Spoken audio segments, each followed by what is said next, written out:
Hey YouTube, this is Yirmiyahu Who Weeps, and I'm going to be talking about sex. Okay, this is going to be explicit, just so you know. I'm going to be talking about sex. I'm going to be going into detail. So, um, where do I begin? When two people have sex, um, there are a variety of ways they can do it. If a man and a woman have sexual intercourse, the man has a part of his anatomy called a penis, and a woman has a part of her anatomy called the vagina. The man's penis goes inside the vagina, and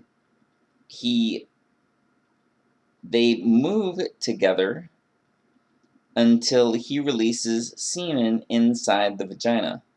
Now, a natural outcome of this can be, well, a lot of times is, part of the purpose for it, I believe, is for the woman to get pregnant. She produces a human life, well, actually, the man and the woman, because it takes the sperm from the man and the egg inside the woman to make a new life. A new human being starts growing inside of the woman when the sperm and the egg unite. Now, this does not happen every single time that a man and a woman have sexual intercourse, but it's possible every single time that a man and a woman have intercourse. It's possible to create a new human being that starts growing inside the woman, a new person starting at the moment of conception, a new child. That's the way you started. You started at the moment the sperm and the egg united, created a new person. That was you. You started growing inside your mother. Eventually, your cells started replicating. They were your own cells, separate and distinct from your mother and your father, at the moment of conception when you started growing. And 9 months later, well, roughly 9 to 10 months, I believe, 9 months later, you came out of your mother. You came out of her vagina, came out of your mother.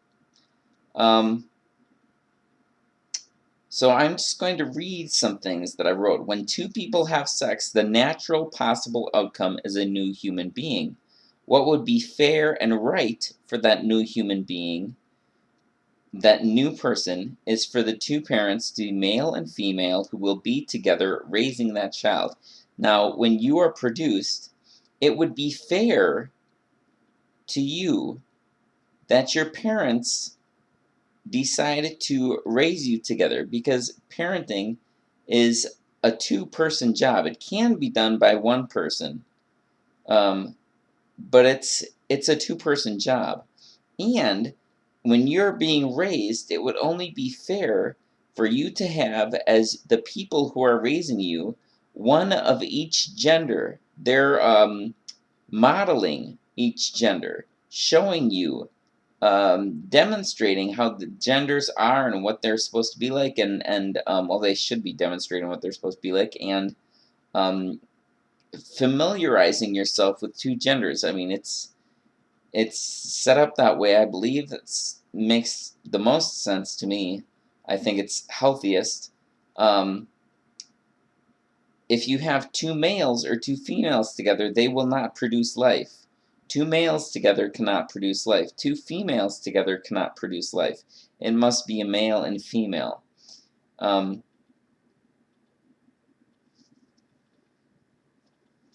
man, okay. Let's see, where was I?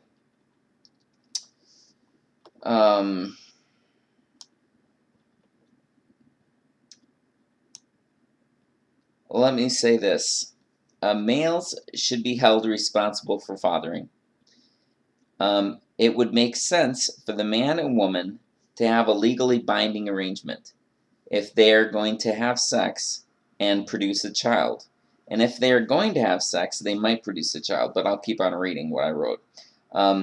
It would make sense for the man and woman to have a legally binding arrangement to support and care for a developing human being once conception occurs. This would, of course, have to make sure the woman was in good health and have her needs adequately addressed, as she would be the natural carrier of the new life. This would probably be best done if the man and woman were working as equals and as a team. Also, the conception of the new life would need to be adequately addressed, since no one can pinpoint exactly when a conception might occur when a man and woman are engaging in sexual intercourse. It would probably be a good idea if sexual intercourse was done only in situations where the man and woman would be willing to have that legally binding arrangement and take responsibility for their actions. Because when a man and woman have sex, a natural possible outcome, which cannot be determined by the man and woman ahead of time, is that they might produce a child. They might produce a new human being growing inside of the woman. And then eventually the woman gives birth. Now, by definition, they are responsible for that new human being.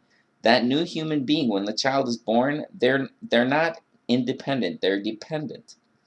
And they need to be nurtured, they need guidance, they need support, they need parents, up until they reach the age of maturity where they can go out on their own, which is usually, I think, somewhere around like 18 to 20, around that age.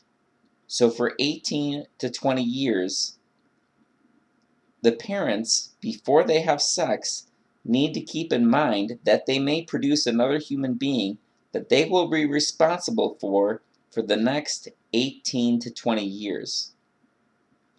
So, when a man and a woman have sex, it would make sense that, well, they need to be aware that they may be producing a child, and if they do, child is going to be their responsibility to parent for the next 18 to 20 years. So before they have sex,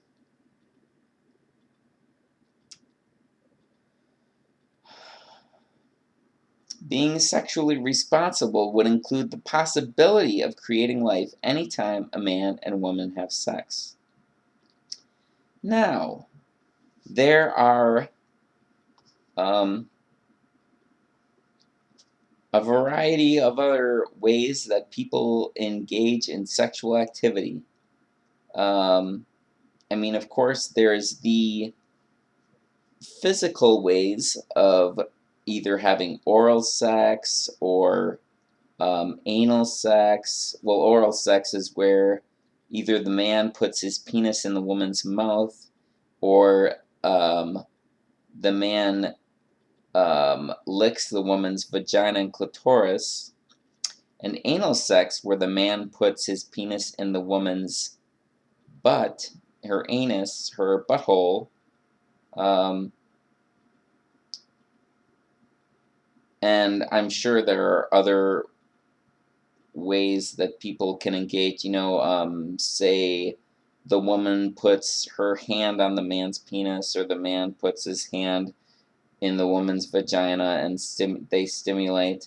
And there are probably some other ways, but those are the basic physical ways that people can engage in sexual activity.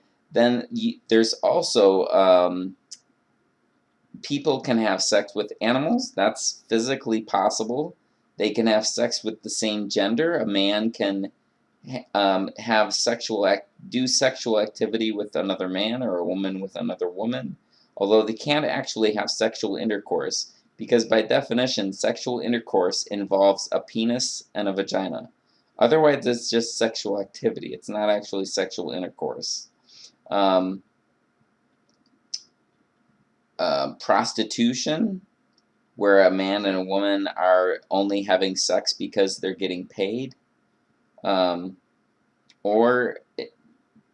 Basically, there's several different sexual activities that are possible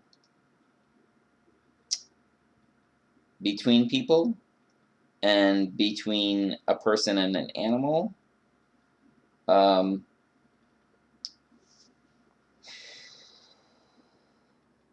This is if you don't believe in Scripture, you can take from this video what you choose to, but I'm going to be going into Scripture with some of this. According to Scripture, Yahweh, the Creator, says not to do certain sexual activity. And the sexual activity he prohibits is sexual activity between close relatives, like sex between a brother and sister, or between a person and their mother or father, or aunt or uncle, or grandparents or cousins. Sex between a person and an animal, sex between a person and someone of the same gender, sex between a man and a woman and her daughter, a man having sex with a woman and her daughter, sex with a woman when she's on her period, prostitution, which is sex for money, rape, and I don't think Scripture maybe explicitly says this, but I think it discourages uniting yourself with someone of a different religion or a different spiritual views, and it definitely prohibits sex between someone that is married to someone else, a married man or woman, or anyone else. If you're married, you're not supposed to have sex with anyone else that you're not married to.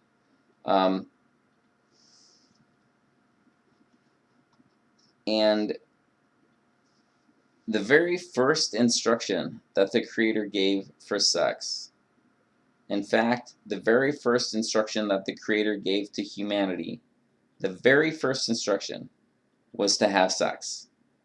He said, reproduce, be fruitful, and increase exceedingly. Multiply. The only way to do that is to have sex. So his very first instruction was to have sex. And I think that it kind of makes sense, since maybe not every person, but most people are built with a sex drive. They have a sex drive. Just like you have a hunger for food, people have a desire for sex. It's built into them by the Creator. And you can see in Bereshit, or Genesis chapter 1, where it says, a man leaves his father and his mother and is united with and clings to his wife, forming an inseparable relationship, and they become as one unified flesh, a new family. Now, I know that Yahweh does allow for divorce, and he also allows for polygamy, but I don't think, from what I have found in Scripture, he does not desire either of those. He allows for them, but he does not. It says that he hates divorce, and his ideal is not polygamy, because just as Yeshua affirms, a man leaves his father and mother and is united with and clings to his wife, and they become as one unified flesh. Not wives, husband and wife, one unified flesh. Now this makes sense, since when they have sex, that one of the natural outcomes of them having sex is having a child. It may not happen every time, but it's a natural outcome, good possibility. And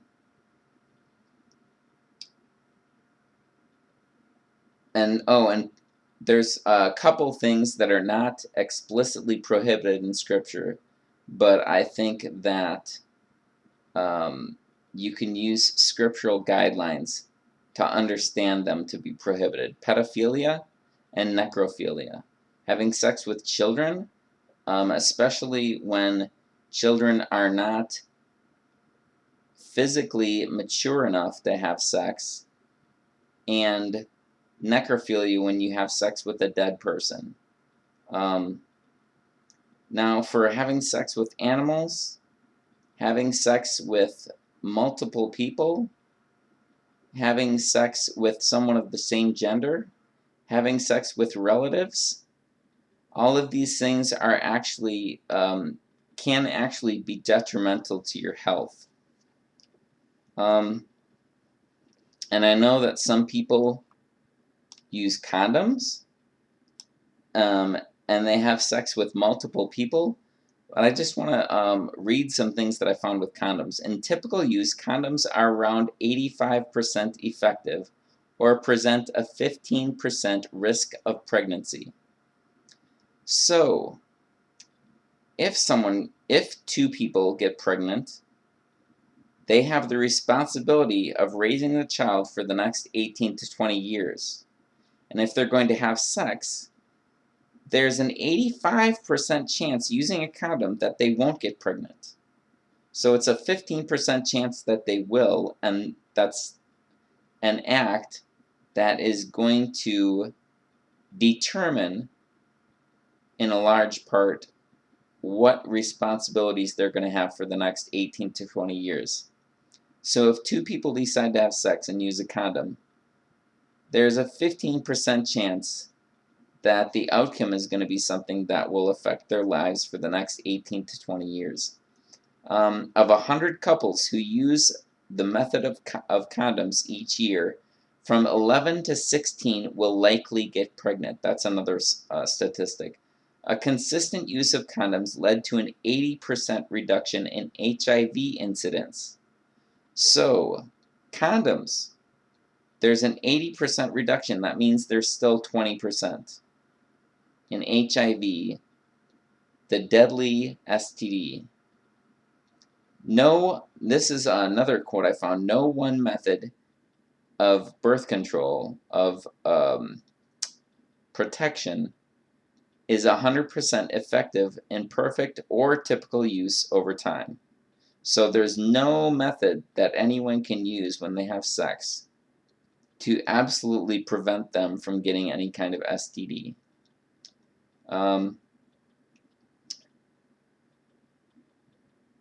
Spermicides are 85% effective in perfect use and 71% effective in typical use. So spermicides may be largely effective, but not completely. The birth control pill is 99.7% effective in perfect use and 92% effective in typical use. So if you use a birth control pill, there's a high chance that it's going to work, but there's a chance that it might not, and will affect how you would spend your next 18 to 20 years. Unless, of course, you decide that the child that's actually growing inside the mother is not worth living and gonna have the child killed. Researchers for Reuters Health found that overall, 45% of women overestimated the pill, condoms, the hormonal patch, the hormonal vaginal ring, and the injection hormone Depo-Provera.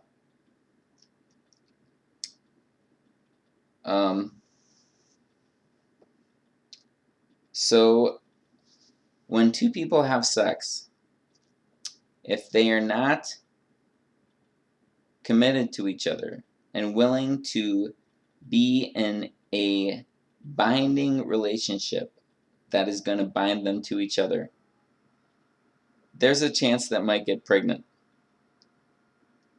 There's a good chance they won't if they use a condom, but there's still a chance that they will, and that act of having sex that one time could affect them for the next 18 to 20 years of being parents. Now, of course, if they just decide that they're going to be selfish and have sex and not care if a child is produced and what kind of life that child is going to have, I guess they could do that. But they're just not being responsible, and they're not treating the child right that they are going to produce. And there's a good chance that they may get an STD, of which, let me read this. I'm just going to go through some of the STDs I found really quick. HIV/AIDS. Is it deadly? Yes. And canceroid? Is it deadly? No. Chlamydia. Is it deadly? Yes, in women. Gonorrhea. Is it deadly? Yes. Hepatitis A. Is it deadly? No. Hepatitis B. Is it deadly? Yes. Hepatitis C. Is it deadly? Yes. Herpes. Is it deadly? No. HPV. Is it deadly? Yes. HTLV1. Is it deadly? Yes. HTLV2. Is it deadly? No. Lice. A parasite. Is it deadly? No. LGV. Lymphogranuloma venereum. Is it deadly? No. Molluscum. Is it deadly? No. Scabies. Is it deadly? No. That's a parasite. Syphilis. Is it deadly? Yes. Trichomonas. Is it deadly? No. Yeast infection. Is it deadly? No. So out of all of these, 6 of them are deadly. So there's 6 possible, at least that I've found, there's 6 possible STDs that you can get that could kill you. Now, I haven't, I'm not going to go into a lot of detail on this right now. You're welcome to research it. But having irresponsible sex could kill you. I'm just going to read a paragraph on an article that I found that was very interesting. Most STDs are treatable. However, even the once... Oh, no, I'm sorry. I'm started in the wrong place. No, I didn't. However, even the once easily cured gonorrhea has become resistant to many of the older traditional antibiotics. Other STDs, such as herpes, AIDS, and genital warts, all of which are caused by viruses, have no cure. There are, however, natural cures for herpes and other STDs. Some of these infections are very uncomfortable, while others can be deadly. Syphilis, AIDS, genital warts, herpes, hepatitis, and even gonorrhea have all been known to cause death. Many STDs can lead to related conditions such as pelvic inflammatory disease, cervical cancers, and complications in pregnancy. Therefore, education about these diseases and prevention is important. It is important to recognize that sexual contact includes more than just intercourse. Sexual contact includes kissing, oral genital contact, and the use of sexual toys such as vibrators. There really is no such thing as safe sex. The only safe sex is abstinence. Sex in the context of a monogamous relationship where neither party is infected with an STD is also considered safe. Most people think that kissing is a safe activity. Unfortunately, syphilis, herpes, and other diseases can be contracted through this apparently harmless act. All other forms of sexual contact also carry some risk. Condoms are commonly thought to protect against STDs. Condoms are useful in helping to prevent certain diseases, such as HIV and gonorrhea. However, they are less effective protecting against herpes, trichomoniasis, and chlamydia. Condoms provide little protection against HPV, the cause of genital warts. So, my point in all of this is that to be responsible in having sex and with your sex drive, I think from what I have found, the responsible way to do it is to find someone that you want to have sex with, that you are willing to spend quite a long time with, at least 18 to 20 years if you have a child. To do that, I think it would make sense if you were to get to know the person and see if you were compatible. Become friends with the person. See if this is someone that you would want to go through life's difficulties with, and if they're willing to go through life's difficulties with to be with you. And in that instance, then you could unite with the person, have an arrangement, a binding arrangement, that you would be pledging yourselves to one another, willing to be together exclusively, so that you don't have to play around with whether or not you're going to catch an STD from someone else. I think that's the way the Creator designed it. He allows for divorce, but I think He designed it for two people to be exclusively together. Now, I know that this society, at least the society I live in, makes that difficult from my experience. And this society takes sexuality and basically rapes a person's sexuality in the interests of money making. Porn, for instance. Porn is artificial sex.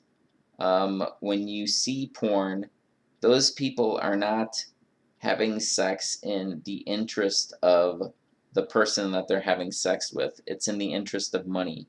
And from what I know of, sexual STDs are rampant in porn, and abuse is rampant in porn towards women, but it's really abusive towards men too. I haven't gotten into this, and I haven't done a lot of research on it, but I believe that porn and sex that's biblically restricted, or sex with multiple partners, is damaging emotionally and relationally and psychologically. And some of these damages, from what I understand, may not show up for years. But I believe that they build up and they're damaging. I believe that the society I live in and its outlook on sex and its understanding of sex is very damaging and very damaged, and basically rapes a person's sexuality. Sorry I'm not better prepared for this. There was more I wanted to go into with this, but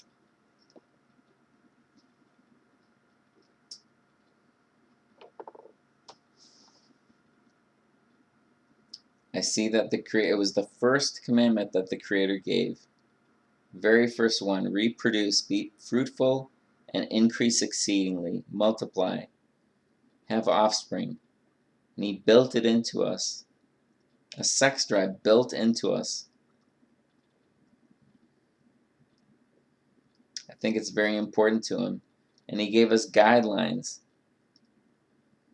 on how to avoid pitfalls, how to avoid STDs, how to avoid having a child with someone that is not committed to you, and then you're all basically in a screwed up situation. Now, I know that the Creator can take any screwed up situation and make good come out of it, because that's just what He does. He redeems. He brings good out of bad situations. So, I mean, if if you find yourself in some pitfall, whether it's porn or whether it's an STD or whether it's damaging sexual habits, the Creator can redeem, and He will redeem at whatever point in time. I don't know exactly when, but He can redeem, and He's definitely worth crying out to.